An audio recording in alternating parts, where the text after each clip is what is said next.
இந்த போட்டோஸ் ரெண்டுங்க 14ஆம் நூற்றாண்டுல வாழ்ந்த அரசர்கள் என்ன நாகரிகத்துல இருந்தாங்கன்னு காட்டுறதுக்காக உலகத்தோட ஒரு பெஸ்ட் மியூசியத்துல வச்சிருக்கிற போட்டோஸ்.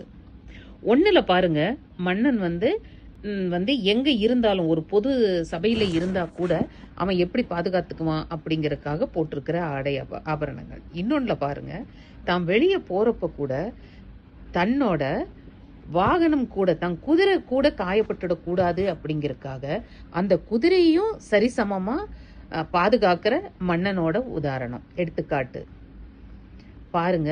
அந்த நூற்றாண்டுல இருந்தே மனுஷன் தனக்கு தேவையான, தன்னை நேசிக்கிற இன்னொரு உயிரையும் சரிசமமா மதிக்கிற நாகரிகத்தை நம்ம பார்க்கிறோம். ஆனா நாகரிக முன்னேற்றத்துல இத்தனை காலமா வளர்ந்து வந்திருக்க நம்ம எத்தனை பேருங்க மற்ற உயிர்களையும் நம்ம உயிர்களுக்கு ஈக்குவலா பார்க்கிறோம். நம்ம சக மனிதர்களை கூட மதிக்கிறது இல்லைங்க. ஆனா ஒரு அரசன், உயர்ந்த பதவியில இருக்கிறவன், ஒரு எல்லாருக்கும் தலைவனா இருக்கிறவன், தனக்கு உதவுற, தான் நேசிக்கிற ஒரு குதிரைய கூட சரிசமமா எவ்வளவு பாதுகாத்திருக்கான்னு பாருங்க. நமக்கு விஸ்டம் வேணும்னு இன்னைக்கு நம்ம தேடுறோங்க. ஆனா இந்த விஸ்டம் அந்த காலத்துல இருந்தே நமக்குள்ள, நம்ம ஜீனுங்களுக்குள்ள இருந்திருக்கு. நம்ம மிஸ் பண்ணின எத்தனையோ பாரம்பரியங்கள்ல, பழக்க வழக்கங்கள்ல இதுவும் ஒண்ணு.